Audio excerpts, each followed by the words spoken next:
Good morning student, प्रशिक्षणार्थियों। Nirmal TT college की BA, BSc, BEd 4th year online classes में आपका हार्दिक अभिनंदन। प्रशिक्षणार्थियों, जेंडर, विद्यालय एवं समाज, इसमें आपने पढ़ा समाजीकरण की प्रक्रिया। प्रशिक्षणार्थियों, समाजीकरण की प्रक्रिया में परिवार का क्या योगदान है। आज अपना टॉपिक है समाजीकरण की प्रक्रिया में परिवार का योगदान। प्रशिक्षणार्थियों, आज परिवारों का महत्व कुछ कम हुआ है।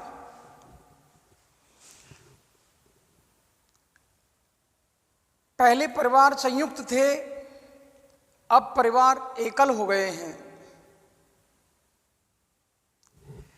परिवारों के सहयोग के बिना बालक को अच्छी प्रकार से शिक्षा प्रदान नहीं की जा सकती है।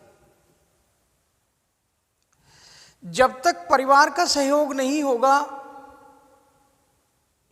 तब तक बालक को अच्छी शिक्षा प्रदान करना मुश्किल ही नहीं, नामुमकिन है। यहाँ परिवार का बालक की शिक्षा पर बहुत प्रभाव पड़ता है और उसी प्रभाव को, बालक की शिक्षा पर परिवार के योगदान को लेकर मैं आपके सामने उपस्थित हूँ। देखिए, शारीरिक विकास। परिवार बालक के लिए शारीरिक विकास करने का महत्वपूर्ण अवसर प्रदान करता है। यह परिवार बालक की शिक्षा के लिए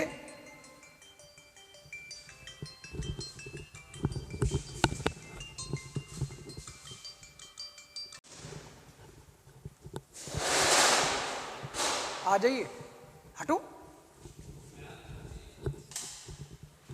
प्रशिक्षणार्थियों, मैं आपके लिए पढ़ा रहा था कि बालक के शारीरिक विकास का सबसे बेहतरीन मौका मिलता है उसको अपने परिवार में।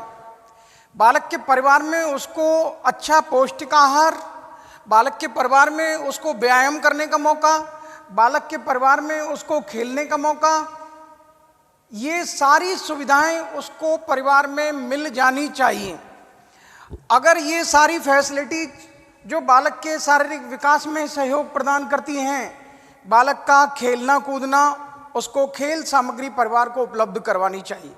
बालक अगर जिम करना चाहता है, व्यायाम करना चाहता है, तो पेरेंट्स, गार्जियंस के लिए, परिवारीजनों के लिए ये नैतिक दायित्व बनता है कि उसके लिए इन चीज़ों को मुहैया कराएं। बालक को अच्छे से अच्छा भोजन खिलाएं जिससे उसमें उसके शारीरिक विकास में महत्वपूर्ण भूमिका उस भोजन की हो सके।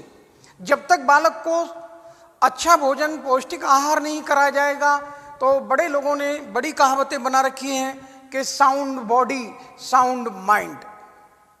अगर बॉडी अच्छी अगर अच्छी है तो उसका मेंटली डेवलपमेंट आसानी से हो जाएगा। बालक बीमार रहता है और कितना ही मेंटली तीव्र बुद्धि लब्धि वाला हो, और अगर वो बालक बीमार रहता है तो उसकी बुद्धि काम करना कम कर देगी, क्योंकि उसका पूरा ध्यान उसकी शारीरिक क्रियाओं में बट जाएगा। जब तक मन चंगा तो कटौती में गंगा। उसका शरीर स्वस्थ है, वो शारीरिक रूप से सक्षम है, तो वो सारे मानसिक क्रियाओं को अच्छे ढंग से अंजाम दे देगा। प्रशिक्षणार्थियों, परिवार की ये महत्वपूर्ण भूमिका है कि बालक को शारीरिक विकास करने में परिवार महत्वपूर्ण योगदान देता है। बालक का अगर शारीरिक विकास अच्छा हो गया है तो उसके समाजीकरण में भी परिवार का महत्वपूर्ण योगदान प्रदान किया जा सकता है। अर्थात बालक का शारीरिक विकास सही है तो वो कोई भी समाज विरोधी कार्य ऐसे नहीं करेगा, क्योंकि वो फिजिकली फिट है, शारीरिक रूप से स्वस्थ है, वो रोगी नहीं है, उसको रोगों ने नहीं घेरा है। मानसिक स्वास्थ्य, मानसिक विकास के अवसर भी परिवार के द्वारा ही प्रदान किए जाने चाहिए।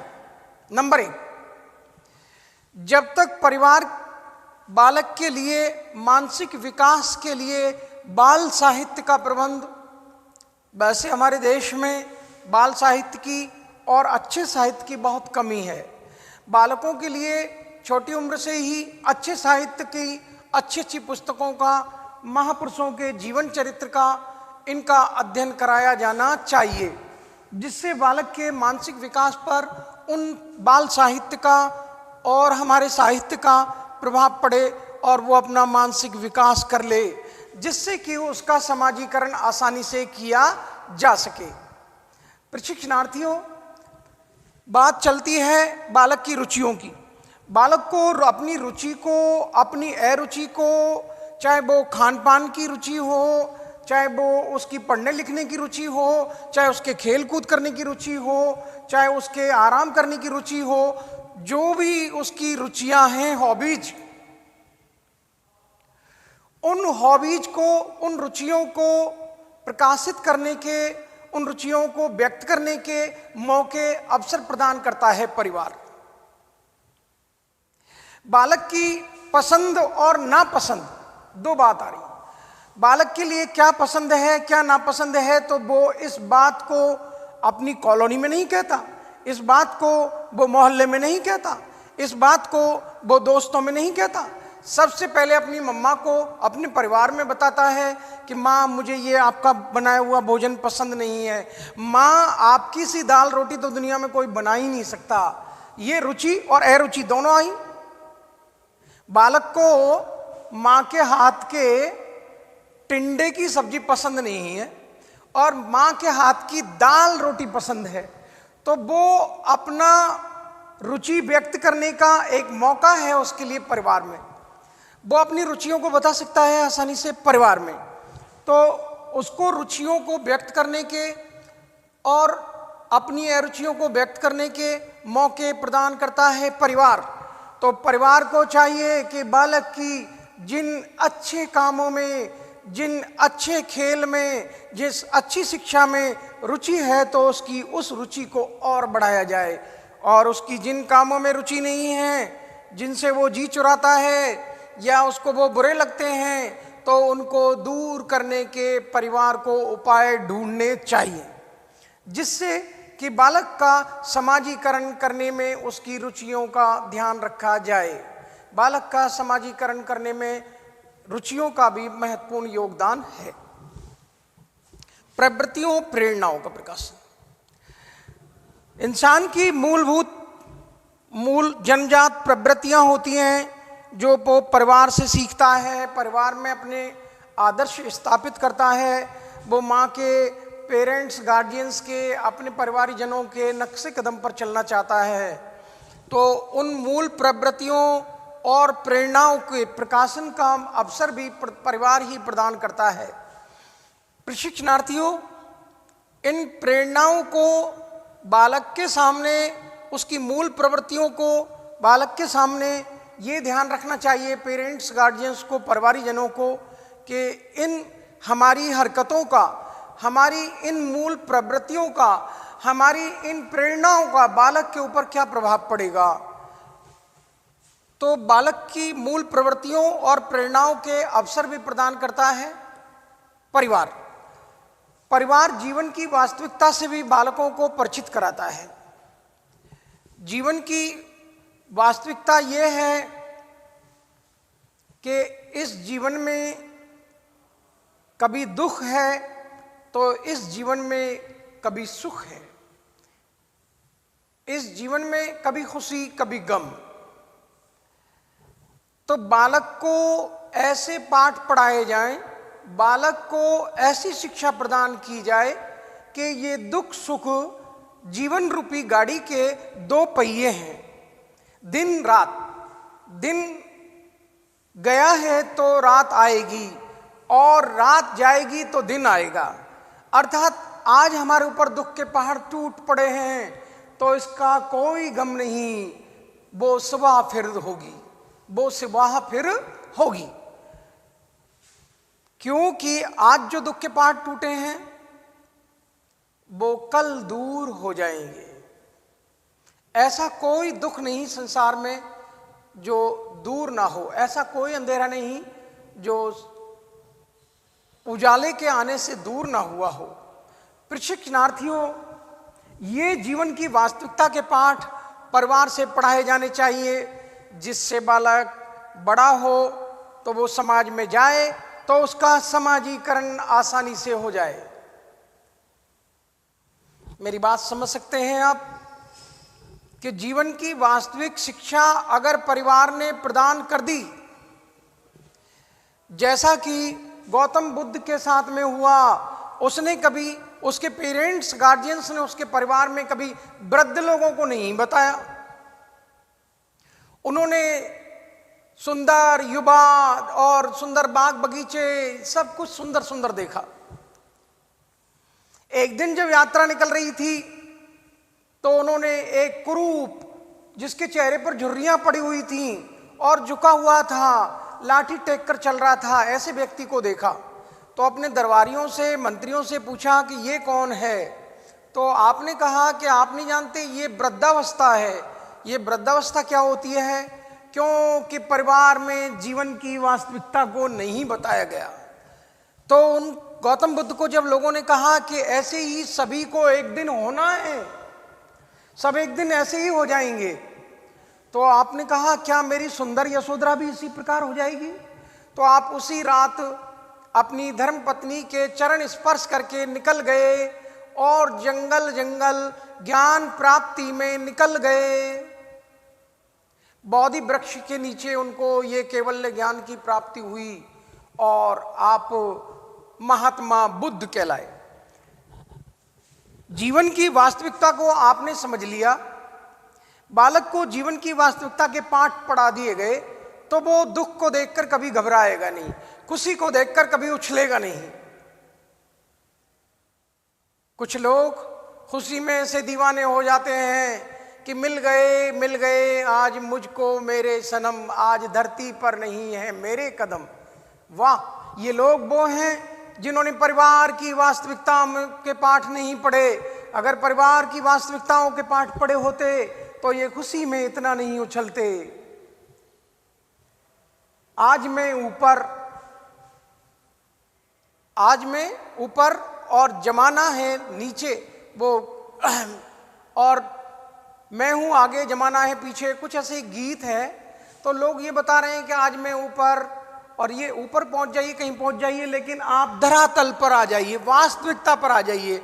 वास्तविकता क्या है कि जीवन दुख सुख का एक पहिया है। बालक को अगर परिवार में ये पाठ पढ़ा दिया गया है कि दुख सुख का एक पहिया है जीवन, तो मैं समझता हूँ बालक को और बालक का समाजीकरण करने में इस परिवार का महत्वपूर्ण योगदान होगा। स्थायी मूल्यों का विकास भी परिवार में ही होता है। बालक के जो स्थायी मूल हैं, प्रेम, दया, सहानुभूति, सहनशीलता, सहयोग, सामंजस्य, और ये सारे के सारे मानवीय मूल्य हैं। ये हमारे संचित निधि है। अगर इस संचित निधि का विकास करना है तो पहली पाठशाला है परिवार। प्रशिक्षणार्थियों, परिवार में हम दया का पाठ, परिवार में हम प्रेम का पाठ, परिवार में हम सहयोग का पाठ, परिवार में सहनशीलता का पाठ, परिवार में सामंजस्य का पाठ, परिवार में अनुशासन का पाठ, परिवार में दूसरों की भावनाओं की कद्र करने का पाठ पढ़ते हैं। प्रशिक्षणार्थियों, ये पाठ हमारे स्थायी मूल्यों का विकास करने में महत्वपूर्ण योगदान प्रदान करते हैं। इन पाठों के माध्यम से हम अपने जीवन के स्थायी मूल्यों का विकास कर लेते हैं, और जब हमारे स्थायी मूल्यों का विकास हो जाता है तो हमारी समाजीकरण में भी परिवार का योगदान हो जाता है। जब तक एक बहुत बड़ी पंक्तियां हैं कि जिसमें दया नहीं उसमें कोई सद्गुण नहीं। पैगंबर मोहम्मद साहब का कोटेशन है, अनमोल वचन, कि जिसमें दया नहीं उसमें कोई भी सद्गुण नहीं। इंसान के इन मूल्यों का जो सहयोग है, प्रेम है, वो प्रेम करना माँ से सीखता है, जो निस्वार्थ भाव से बालक का जीवन चलाती है, उसको दूध पिलाती है, उसकी परवरिश करती है, उसका पालन पोषण करती है, वो निस्वार्थ प्रेम है। तो निस्वार्थ प्रेम और परिवार में ही सीखता है कि हमारे बड़े भाई अपने पिताजी का कैसे सहयोग कर रहे हैं, बहन कैसे सहयोग कर रही हैं, परिवार के अन्य सदस्यों का किस प्रकार से सहयोग कर रहे हैं। ये सारे के सारे सद्गुण जो सीखे जाते हैं, जो हमारे मूल्य हैं, हमारे मूल्यों का, स्थायी मूल्यों का विकास परिवार में होता है और परिवार इस प्रकार से बालक के समाजीकरण में महत्वपूर्ण योगदान प्रदान कर सकता है। अगली बात है धर्म। बात अगर धर्म की चलती है तो हमारा देश विभिन्न संस्कृतियों वाला, विभिन्न धर्मों को, मतों को मानने वाला, विभिन्न पंथों को मानने वाला, और मैं समझता हूँ हम भारतीयों के दिलों से, अंतर्मन से अगर धर्म को निकाल दिया तो हम पागल हो जाएंगे, दीवाने हो जाएंगे। हम भारतीय बगैर धर्म की, बगैर आस्था के अपने जीवन को जी ही नहीं सकते। हम भारतीयों की रग रग में समाया हुआ है धर्म। हम भारतीयों की अंतरात्मा में उतर गया है धर्म। चाहे हम किसी भी धर्म को मानने वाले हों, हिंदू, मुस्लिम, सिख, ईसाई, जैन, बौद्ध, पारसी आदि इत्यादि, चाहे नास्तिकता के पाठ पढ़े हों, आर्य समाजी हों, कुछ भी हों, एक ईश्वरवादी हों, लेकिन हम धर्म से अलग, भारतीय तो कम से कम अपनी जिंदगी को धर्म से अलग नहीं कर सकते। और बात चल रही है हमारे ही सुधार की। आप भला तो जग भला, हम सुधर गए संसार सुधर जाएगा। हमको पाठ ऐसे पढ़ाने हैं, हमको जीवन की वास्तविकताओं के ऐसे पाठ पढ़ाने हैं कि धर्म, प्रशिक्षणार्थियों, धर्म की जब बात चलती है तो धर्म के बिना कम से कम हम भारतीयों को तो जीना मुश्किल ही नहीं, नामुमकिन सा हो जाएगा।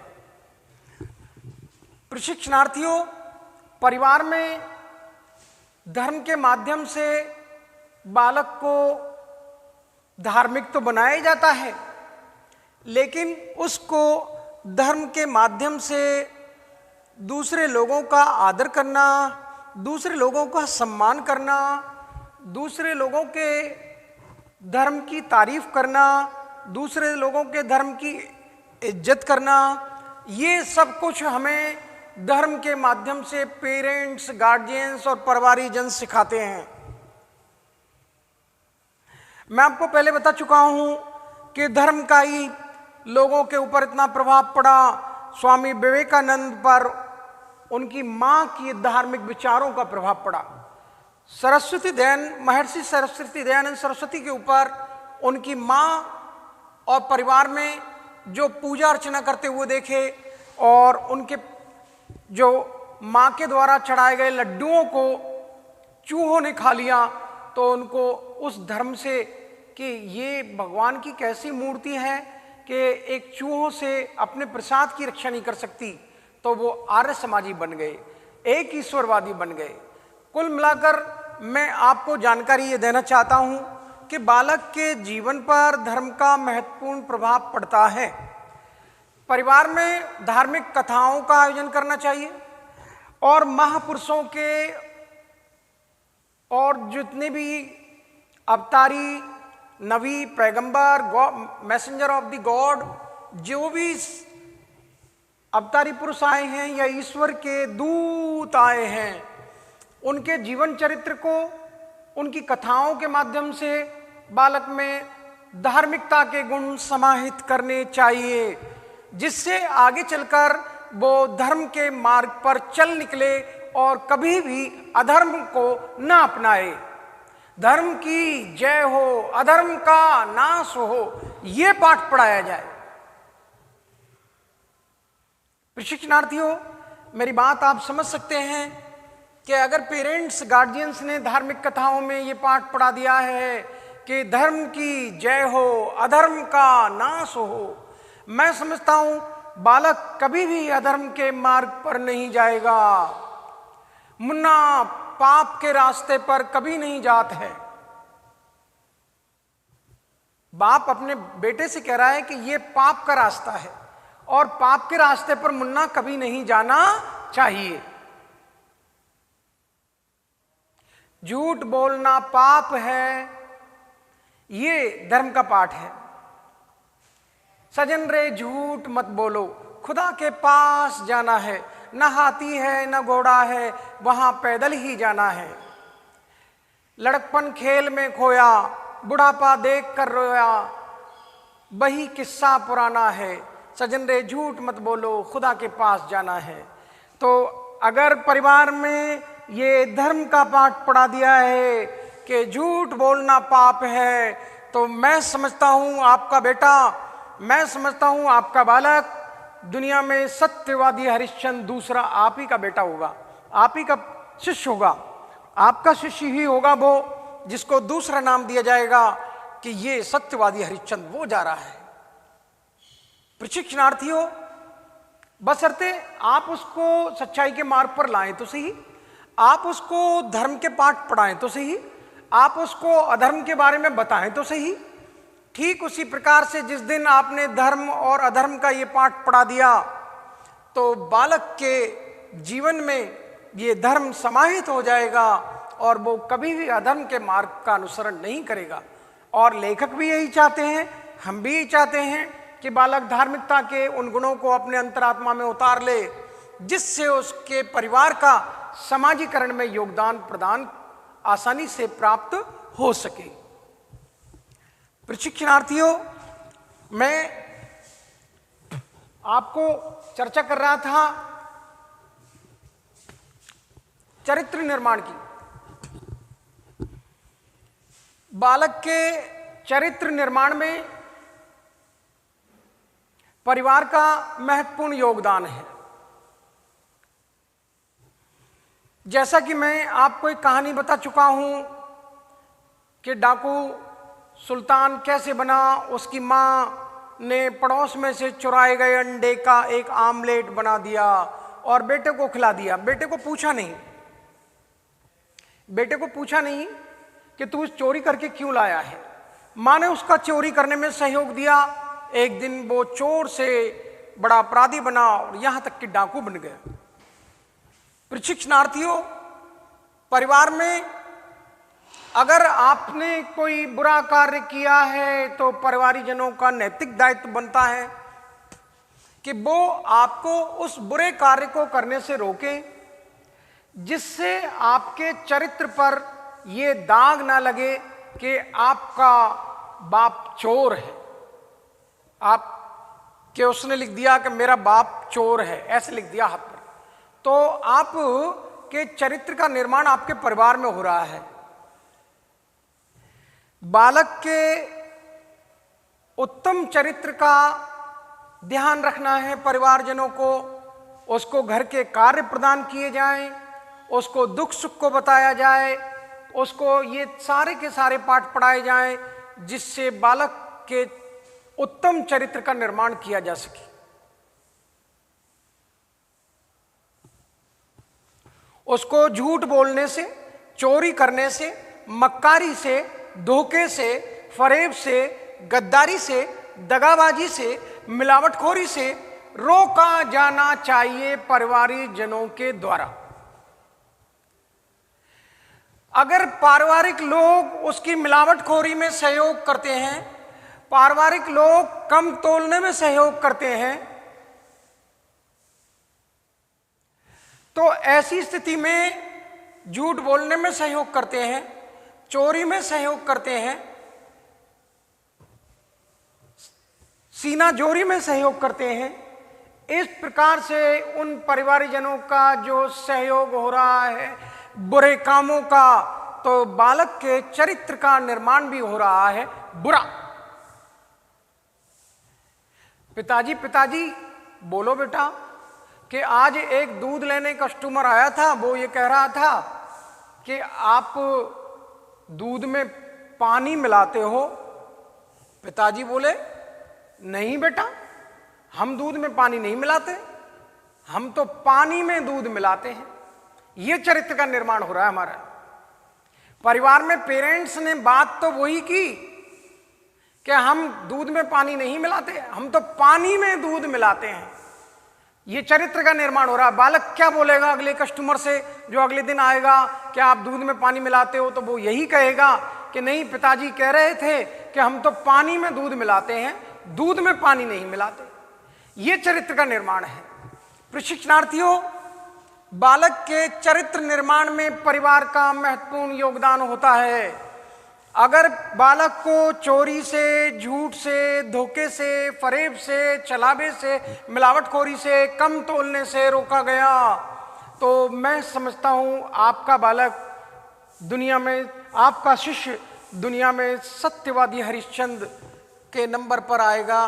तो वो यही आएगा कि दूसरा सत्यवादी हरिश्चंद्र वो जा रहा है, क्योंकि उसका चरित्र उत्तम है। उसके चरित्र की लोग कसमें खाएंगे, उसके चरित्र की लोग दुहाई देंगे। और परिवार के इस योगदान का समाजीकरण में महत्वपूर्ण भूमिका अदा होगी। परमार्थ की शिक्षा।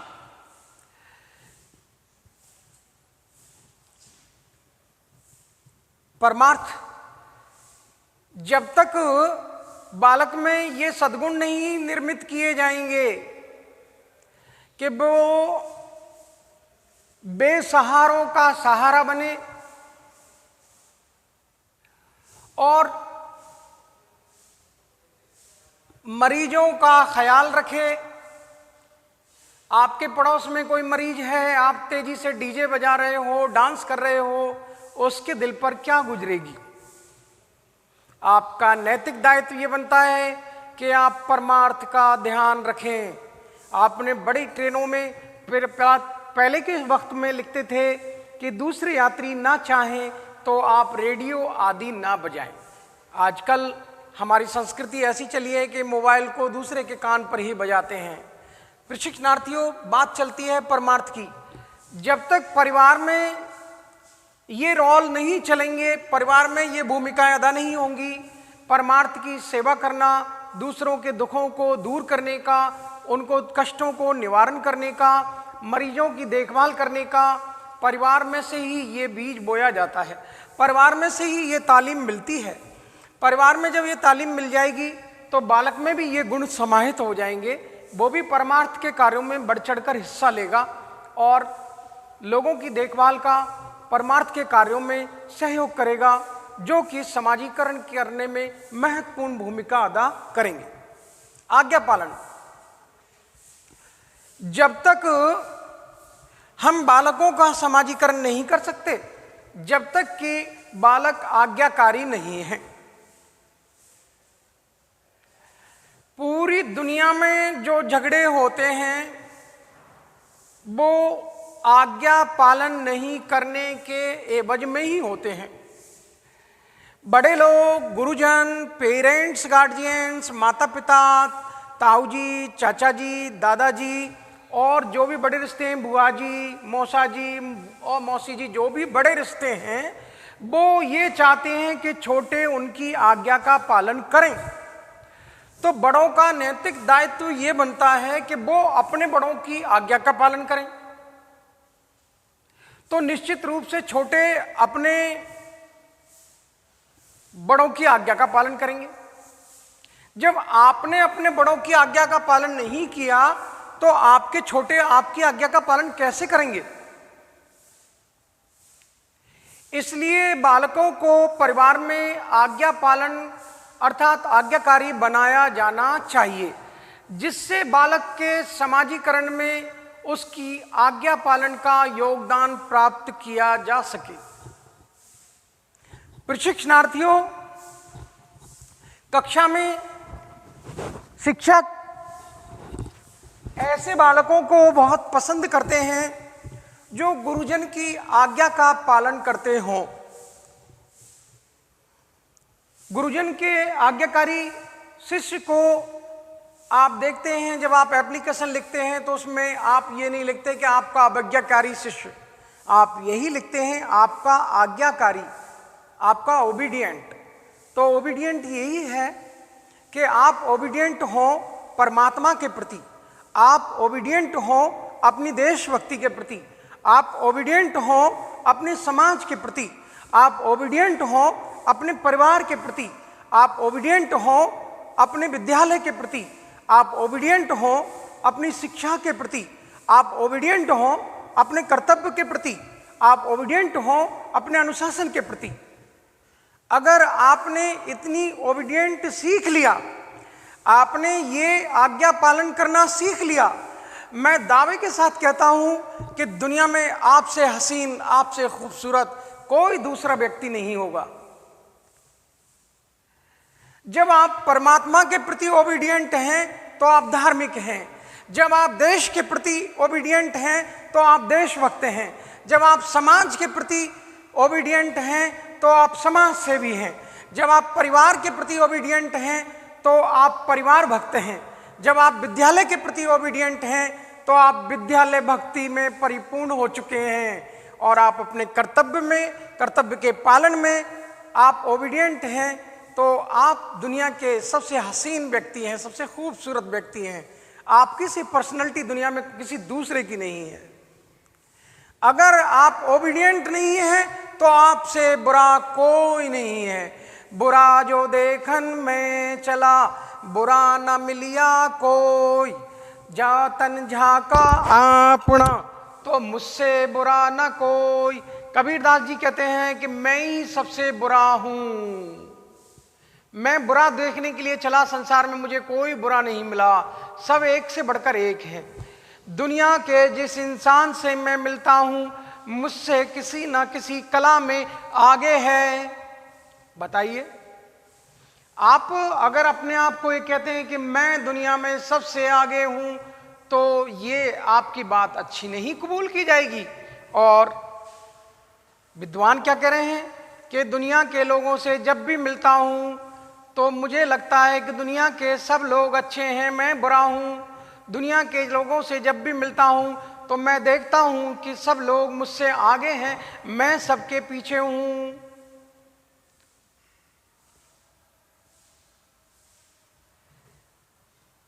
मैं आपके लिए ये पाठ इसलिए पढ़ा रहा हूं कि बालक में परिवार से ही आज्ञा पालन के गुण समाहित होते हैं, और बालक को परिवार ही है जो आज्ञाकारी बनाता है। बालक को आज्ञाकारिता के निर्माण में परिवार का महत्वपूर्ण योगदान है, और आज्ञा पालन का समाजीकरण में महत्वपूर्ण योगदान है। प्रशिक्षणार्थियों, अनुशासन किसी भी देश के निर्माण को चट्टानों से, बागानों से या नदियों से, झरनों से, पर्वतों से या उसकी खूबसूरत इमारतों से नहीं आंका जाता। देश को आंका जाता है उसके चरित्र से, और देश को और उसके नागरिकों को आंका जाता है अनुशासन से। अगर उस देश के नागरिक अनुशासित हैं तो उस देश की मिसालें दी जाती हैं कि उस देश के नागरिक बहुत अनुशासित जीवन जीते हैं, अनुशासन प्रेमी हैं। जरा सी बात पर झगड़ा करना, जरा सी बात पर रेल की पटरियां उखाड़ देना, जरा सी बात पर सरकारी संपत्ति को नुकसान पहुंचाना, छोटे छोटे से आंदोलनों को उग्र रूप प्रदान कर देना, ये अनुशासनहीनता है। अगर परिवार में अनुशासन के पाठ पढ़ाए जा रहे हैं तो आप देखते हैं कि अनुशासित माताओं ने अनुशासित बालकों के जीवन को बदल दिया है। महाराणा प्रताप पर उनकी मां का प्रभाव, शिवाजी पर उनकी मां जीजाबाई का प्रभाव,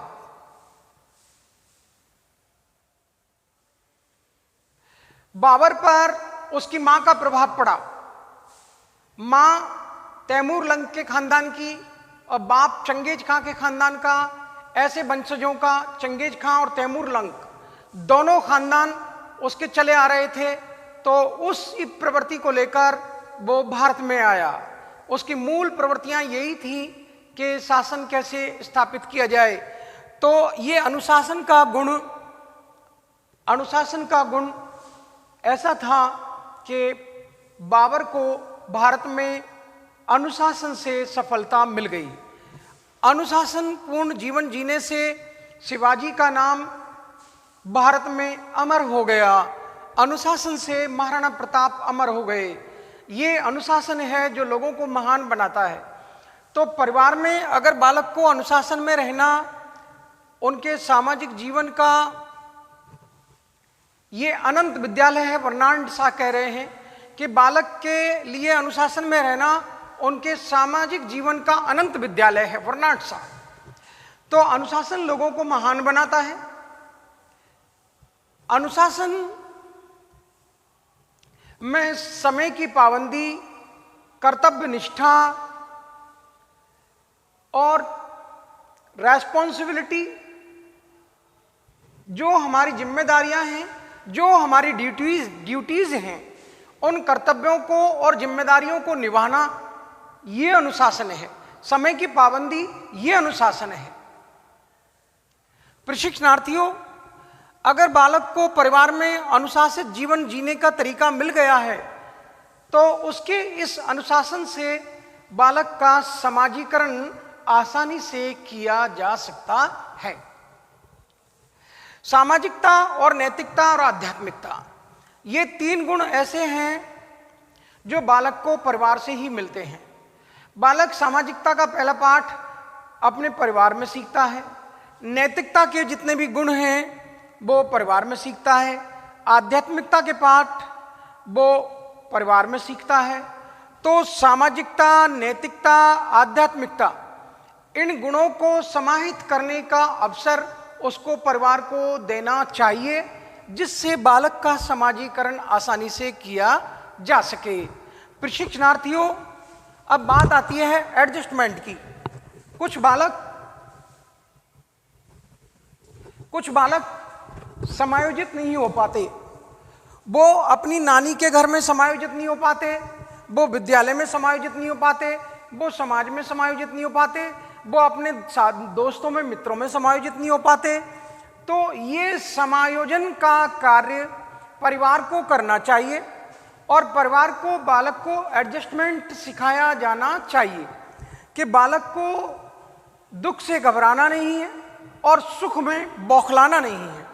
बालक को दुख सुख जीवन का एक पहलू है जिसको अपनाना है, क्योंकि जीवन कभी खुशी कभी गम है। ऐसे समायोजन करना सिखाना चाहिए परिवार को, जिससे बालक का समाजीकरण किया जा सके। दुनिया में वो ही लोग अग्रणी हुए हैं जिन्होंने समायोजन के पाठ पढ़े हैं।